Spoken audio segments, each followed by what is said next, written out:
Alright guys, welcome back. As promised, we are now going to delve down into the implementation in how I did the parallel transport in Unity. So there is only one script we need to worry about. It's going to be in the root folder asset. It's called parallel transport.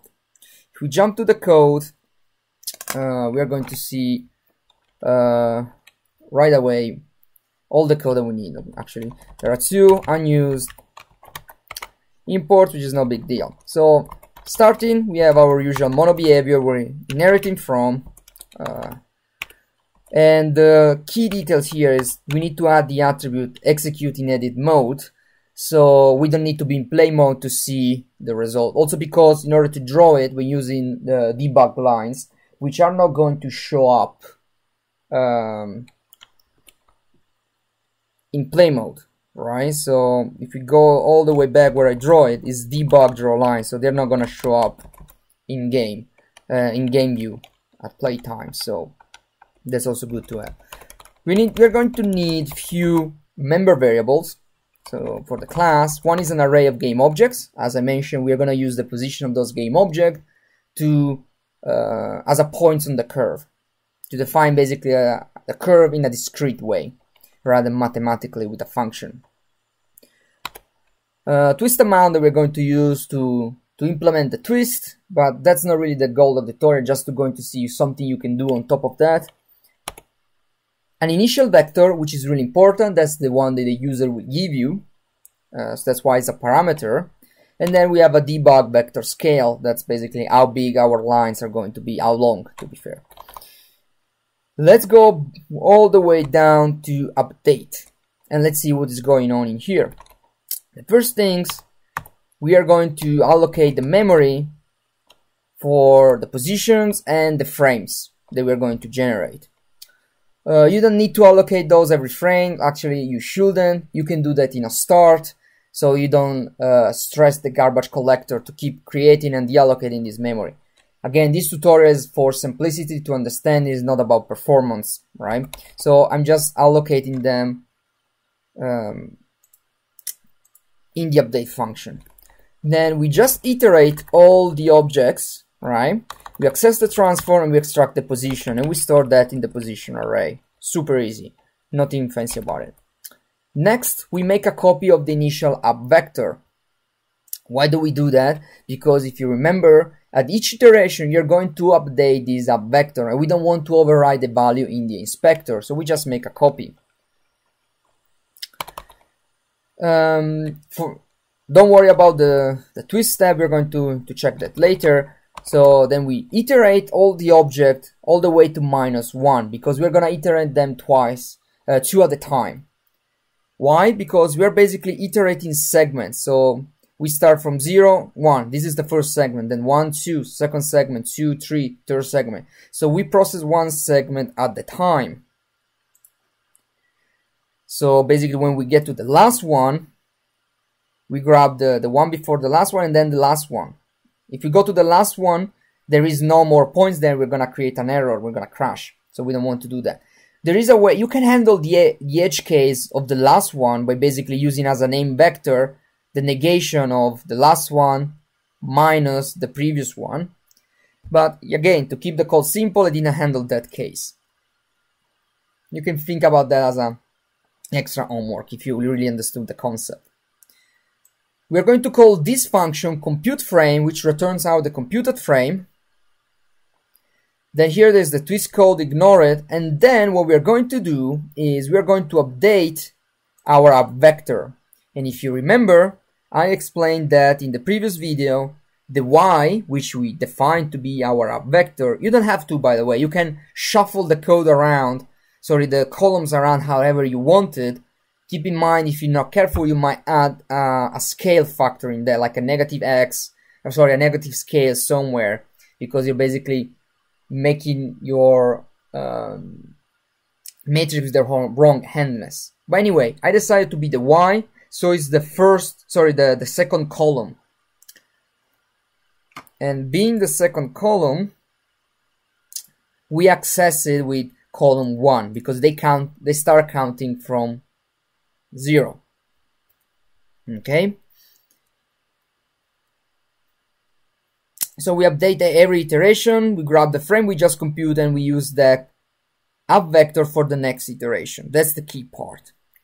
Finally, again, we iterate each segment and we draw the lines. So the first line we want to draw is the red one, right? Basically, our discrete segment of the curve. And again, we use the current position and the next one. Super easy. Then we want to draw our frame line, so the Y and the Z vector. To do that, we just draw a line from our current position, and the current point, we just shift it. We add our vector, so column 1, which is Y, or column 2, which is Z. And we multiply by the debug vector scale. Now, you might have noticed that other matrices don't have this C1, C2, or you don't have XYZ. XYZ is basically a swizzle operation where basically say just grab the first 3 parameter XYZ of this column. As you can see, the column is float 4. We want a float 3 because this function uses a float 3, right? A vector 3. Now, one thing I didn't mention, actually forgot about this, sorry about that. I used in this tutorial this new data type. So float 3, float 4x4, which they come from Unity Mathematics. Unity Mathematics is a really good library. The Unity Wrote is a new one that comes with the entity component system, which is supposed to be really efficient and really similar to shader code, right? If you know in shader, you have the swizzle operation. The data type, the names are the same, they are compatible with shader code. So that's why they did it. In order to use that, you need to do 2 things. First of all, you need to go in the package manager, loading packages. You need to make sure that you have, where is it?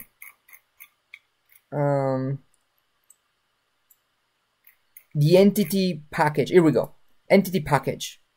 It needs to be installed.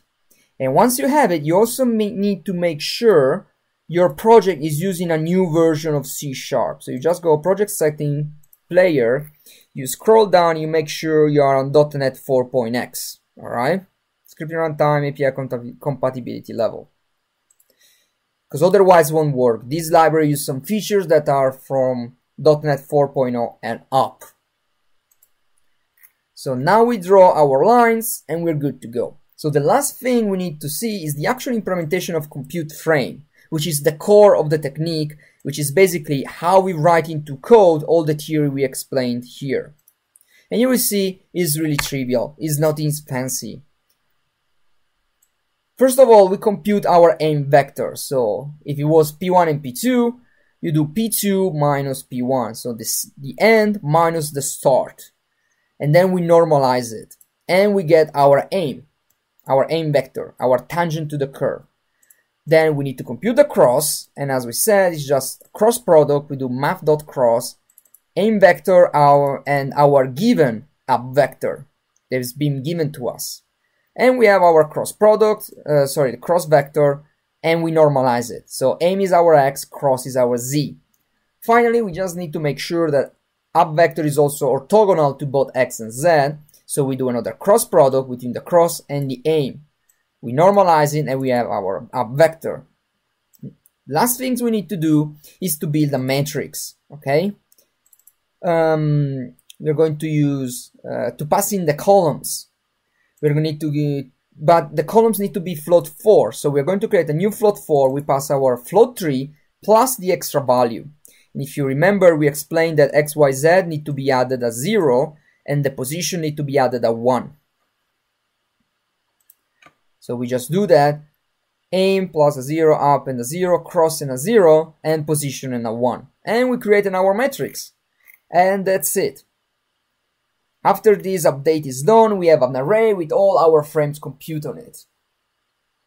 You don't need to recompute that every frame in reality. If your curve is not changing, you can just compute them once and keep reusing it, not recomputing them. It really depends on what you're doing, okay?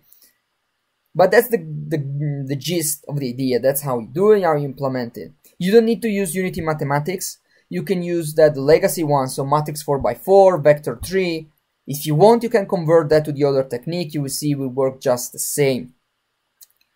I'm just using this because I got used to it. And it's efficient, and then you can use it right away with the entity component system, the burst compiler, and so on. Anyway, let's not drag it too long. The last things we want to cover is the twist, okay? I'm not going into detail how the twists work, also because I just copied the function out of Wikipedia. But basically what we do is that we have a twist amount, a total amount of twists we want to apply along the curve. And basically the longer we are down the curve, the more twists we want to apply, to basically to the maximum. So we just generate a twist step. Basically every point on the curve, how much the twist will increase. So we compute the angle amount of the specific point by basically multiplying the steps to the value, so to the index of our point, right? I don't know. Let's say that the step is 5 degrees. The first one is going to be rotated 0, the second 5, the second 10, the second 15, and so on.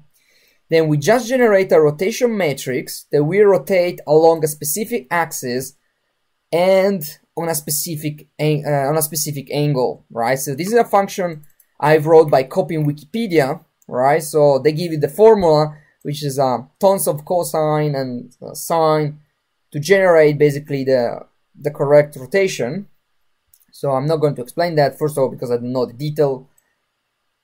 Third, I just copied from Wikipedia. I just saw the definition, brought it in code, it worked. So you can see the link here. Matrix rotation from an axis and an angle.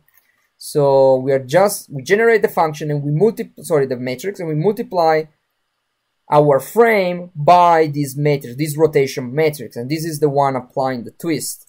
So if we go down to the curve drawer and we apply a twist amount, we will see that the one to the base will twist less than the one to the end, right? So that's a common operation that I often did in Maya when I wrote custom spine, right? Spine nodes to basically compute how the spine, as the bones of a spine in a character will behave. And when you twist your shoulders, your hips stay still, right? And your body twists all the way up to the shoulder. That's basically the effect that gives.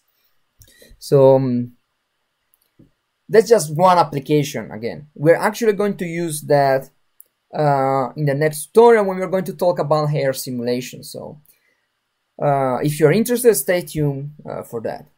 As usual, if you like this tutorial, like it, share it on social media. It really helps a lot. So that's it for this tutorial, guys. See you in the next one.